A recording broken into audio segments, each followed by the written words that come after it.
ተስፋ ብትቆርጡም ራሳችሁን ማጥፋት ግን መፍትሄ ነው ብዬ አላስብም።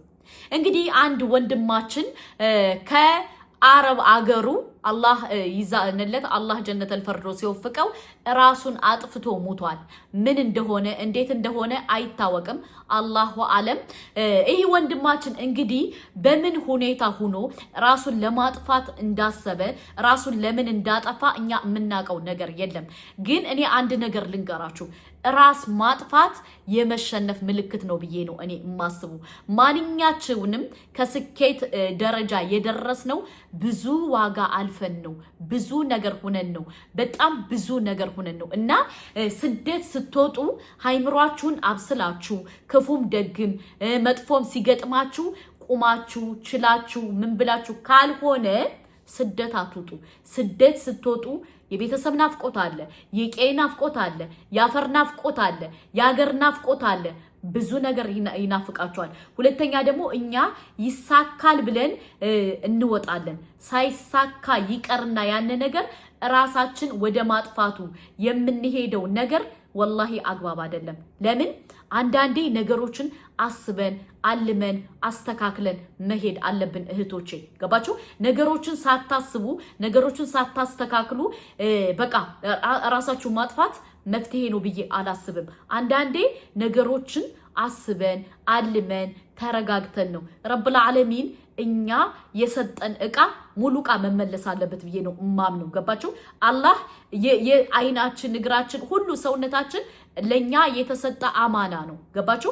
ያንን ነገር ግን እናንተ ማለት እኔ ነው ማዝበት ብላችሁ በራሳችሁ ላይ ዋጋ ከፍላችሁ ራሳችሁን የምታጠፉትን እኔ አልመክርም። ገባችሁ? ስደት ሀገር ስንወጣ ብዙ አይነት ቻሌንጅ አለው፣ በጣም ብዙ አይነት ቻሌንጅ አለው። ያንን ቻሌንጅ ደግሞ መቋቋም የማትችሉ ከሆነ ስደት አትውጡ።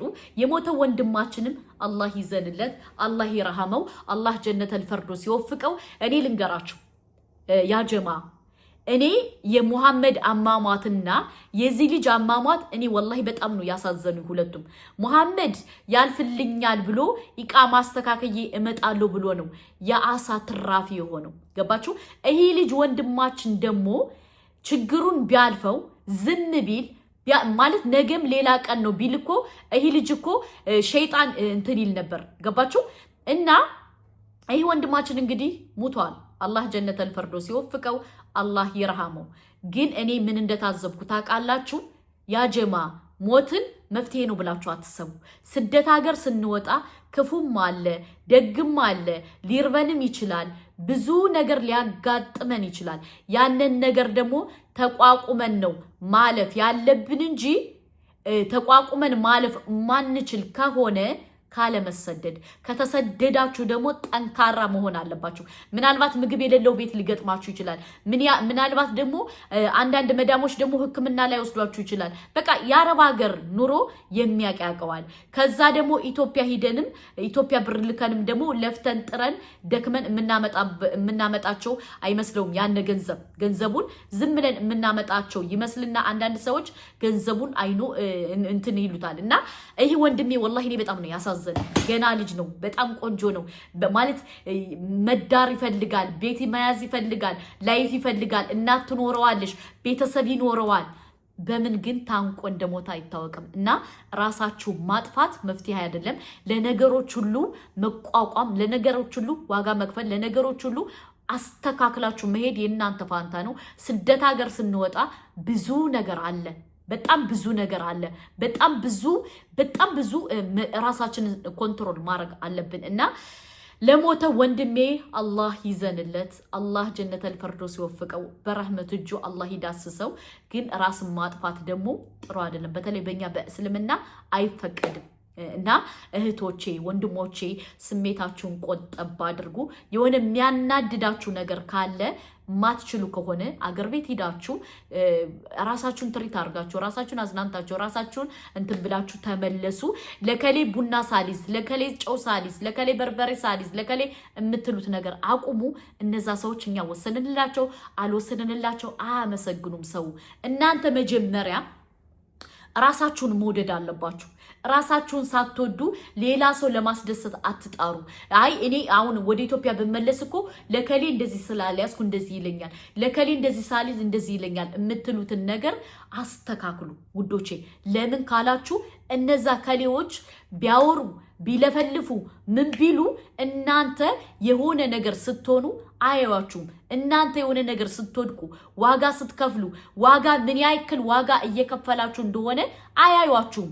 እናንተ ናችሁ። ገባችሁ? ብዙ ጊዜኛ ስደት ስንሰደድ ምንድነው ችግራችሁ መሰላችሁ? ለከሌ ቡና ሳንይዝ ለከሌ ሳንልክ ለከሌ እንትን ሳንል እያልን ራሳችንን ዝቅ እያረግን እየከፈልን ዋጋ እየከፈልን ብዙ ነገር እያረግን እነዛ ሰዎች ግን ምንድነው የሚሉት? አይ የከሌ ልጅ እኮ ይሄን ያክል ዓመት ተቀምጣ አትረባም። ሀበሻ ይሄ ነው። ስለዚህ የሆነ የሚያስጨንቃችሁ ነገር ካለ ለከሌ ሳሊዝ ለከሌ እንደዚህ ሳልል ለከሌ አትበሉ። ወላሂ አገራችሁን ተመልሳችሁ የምታርፉበት ቤት ከሌለ ሆቴል ረፉ። ኢንሻአላህ ሆቴል ዝቅ ያለ ሆቴል ይዛችሁ ራሳችሁን ትሪት አድርጋችሁ ራሳችሁን እንትብላችሁ ተመለሱ። እንደገና ራስን ማጥፋት ግን እኔ መፍትሄ ነው ብዬ አላስብም። ገባችሁ?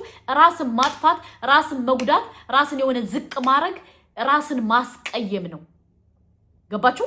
አይኖ ስደት ስትወጡ ብዙ መከራ፣ ብዙ ስቃይ፣ ብዙ ሰቀቀን፣ ብዙ ነገር አለ። እረዳችኋለሁ። አይኖ ግን ራስ ማጥፋት የመሸነፍ ምልክት ነው እና የሞተ ወንድማችንም ለ5 ሰከንድ ወይም ለ5 ደቂቃ ሸይጣንን አውዙ ቢላሂ ሚነ ሸይጣን ረጅም ብሎ አባሮ ቢሆን ዛሬ እልፍ ሲሉት እልፍ ያለ ይገኛል። እሱ እልፍ ቢል እልፍ ያለ ያገኝ ነበር። ገባችሁ?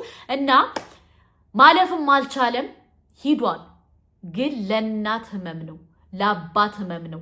ልጄ ይመለሳል፣ ልጄ ይመጣል፣ ልጄ ብዙ ነገር ያረግልኛል ብላ ስትጠብቅ ልጅሽ ታንቆ ሞተ መባል በጣም ከባድ ነው ለእናት። እናት የሆነ ሰው ይሄ ነገር ይገባዋል። እና እኔ አላቅም፣ እናቲቱ በጣም ነው ያሳዘነችኝ። ገባችሁ?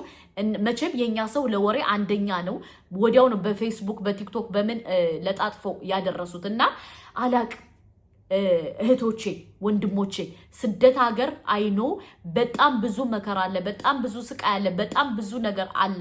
አይኖ ማይሆን ከሆነ ወደ አገራችሁ ተመለሱና ራሳችሁን ትሪት አርጋችሁ እንደገና ተመልሳችሁ አገር ቀይራችሁ መሄድ ትችላላችሁ። እልፍ ስትሉ እልፍ ያለ ቀን ይመጣልና ራስን ማጥፋት፣ ራስን መጉዳት፣ ራስን የሆነ ነገር ራስን ማስቀየም ራሱ አግባብ ነው ብዬ እኔ አልልም። ገባችሁ? እና አላቅም እኔ ልጁ በጣም ነው ያሳዘነኝ። በጣም ገባችሁ?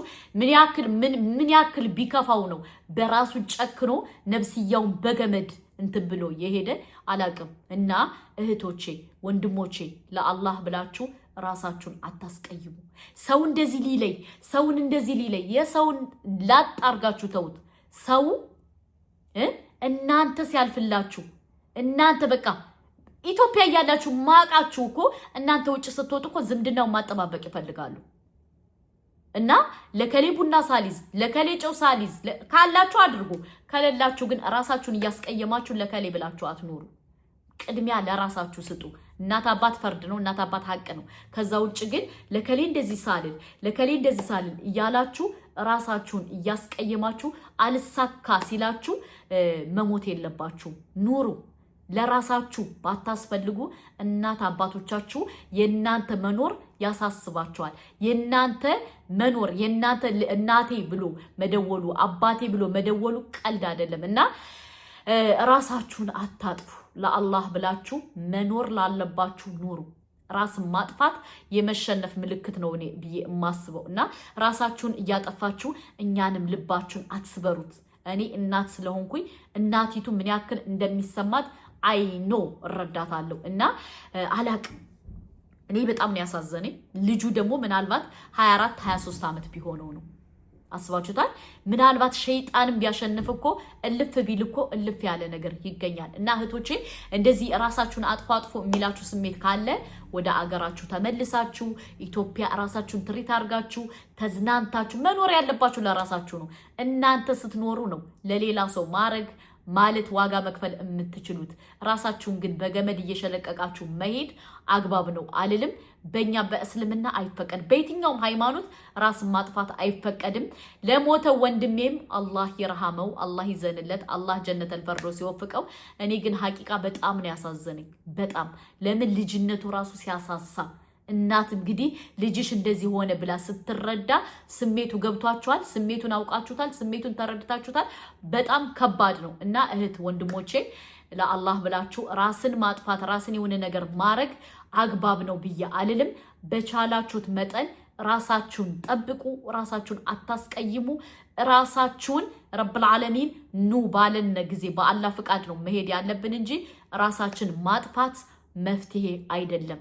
የምትጨናነቁ ሰዎች ካላችሁ ኮሜንት ላይ አስቀምጡልኝ።